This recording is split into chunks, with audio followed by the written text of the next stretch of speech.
उत्तर प्रदेश के संभल में जिस तरह हिंसा हुई थी, जिसमें पाकिस्तान कनेक्शन भी सामने आया था, इसके बाद से संभल में उत्तर प्रदेश फोर्स का दबदबा बढ़ा है और अब टेरर पर चोट के लिए संभल में एटीएस का कमांड सेंटर बनाने की तैयारी होने लगी है। लेकिन संभल के सांसद जियाउर रहमान बर्क को ये अच्छा नहीं लग रहा और उन्होंने इसका विरोध करना शुरू कर दिया है। और यही बात शायद संभल सांसद को अच्छी नहीं लग रही है और वो संभल में एटीएस सेंटर खोलने पर मुस्लिम कार्ड चल रहे हैं और मुसलमानों को परेशान करने का आरोप लगा रहे हैं। क्या सरकार के पास में कोई जगह की कमी पड़ गई जो लोगों के कब्रिस्तानों को छीनने का प्रयास किया जा रहा है? अनावश्यक तौर पे हमारे मुस्लिम समाज को परेशान कर करके, उनके साथ उत्पीड़न कर करके ये चीज करना मुनासिब नहीं है। संभल वही इलाका जहां शाही जामा मस्जिद के एएसआई सर्वे के दौरान हिंसा हुई थी। हिंसा की जांच में पाकिस्तान मेड खोखे मिले थे। इसके बाद से संभल में योगी फोर्स का दबदबा बढ़ा है। पहले सत्यव्रत चौकी, फिर भगत सिंह चौकी और अब एटीएस सेंटर, यानी संभल में आतंकी गतिविधियों को रोकने की दिशा में कदम है।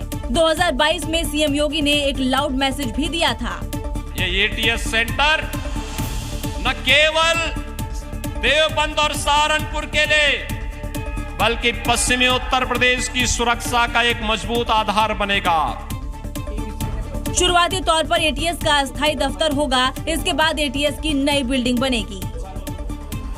उत्तर प्रदेश के संभल में सरकारी जमीन पर बने अवैध मदरसों, मस्जिदों और मकानों को सरकार ने अल्टीमेटम दिया है और यही नहीं, राजस्व विभाग की जांच में अवैध कब्जा पाए जाने पर लाल निशान लगाए गए हैं। दरअसल लोगों ने सरकारी जमीन पर कब्जा कर अतिक्रमण कर लिया था और जिसे हटाने के लिए प्रशासन ने 20 सितंबर तक का वक्त दिया है। और इस अवैध कब्जे पर योगी फोर्स 20 सितंबर के बाद किसी भी वक्त बुलडोजर कार्रवाई कर सकती है। दरअसल संभल जिले के 2 गांवों में 4 बीघा जमीन पर अवैध कब्जा कर मस्जिद और मदरसे बनाए गए थे। ये अतिक्रमण ग्रामीण समाज पर किया गया। अवैध कब्जे को चिन्हित कर उस पर लाल निशान लगाए गए हैं। स्कूल बनवाओ, अस्पताल बनवाओ, कोई कुछ नहीं कहेगा। ये बात सही है। दुकान बनवा करके कुछ गरीबों को दे दिए होते। राजस्व विभाग ने 20 सितंबर तक अवैध कब्जा हटाने के लिए निर्देश दिए हैं। तय वक्त पर अतिक्रमण नहीं हटाया गया तो अवैध मस्जिद और मदरसों पर योगी फोर्स कार्रवाई करेगी। अवैध कब्जे की जांच से दोनों गांवों में हड़कंप मचा हुआ है। कब्जा हटाने के लिए चेतावनी दी गई है। पुलिस लगातार मामले में निगरानी बनाए हुए है।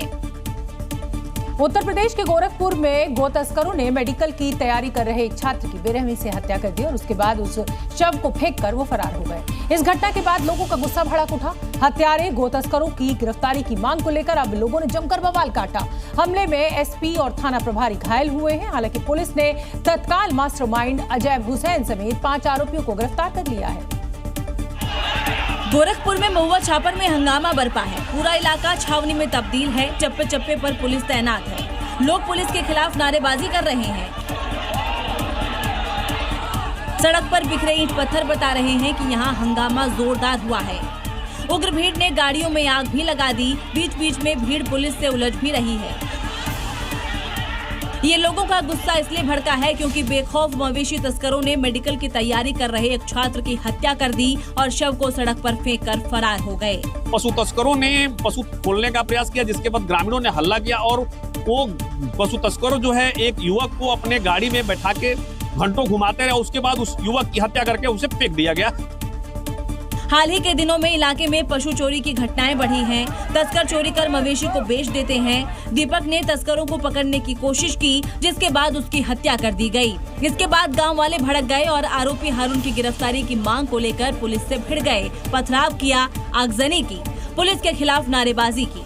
उम्मीद है कि योगी की पुलिस गो तस्करों के खिलाफ कड़ा एक्शन लेगी। गोरखपुर पुलिस ने मेडिकल स्टूडेंट दीपक की हत्या के 5 आरोपियों को गिरफ्तार कर लिया है। पुलिस की निगरानी में दीपक का अंतिम संस्कार भी कर दिया गया है और इस घटना के बाद परिवार वालों का रो रो कर बुरा हाल है। अब परिवार सरकार से हत्यारों के एनकाउंटर की मांग कर रहा है।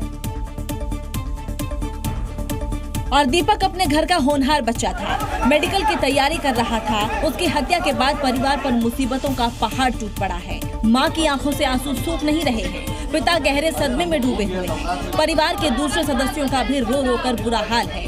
दीपक का परिवार सीएम योगी से हत्यारों के एनकाउंटर की मांग कर रहा है। इंसाफ चाहिए।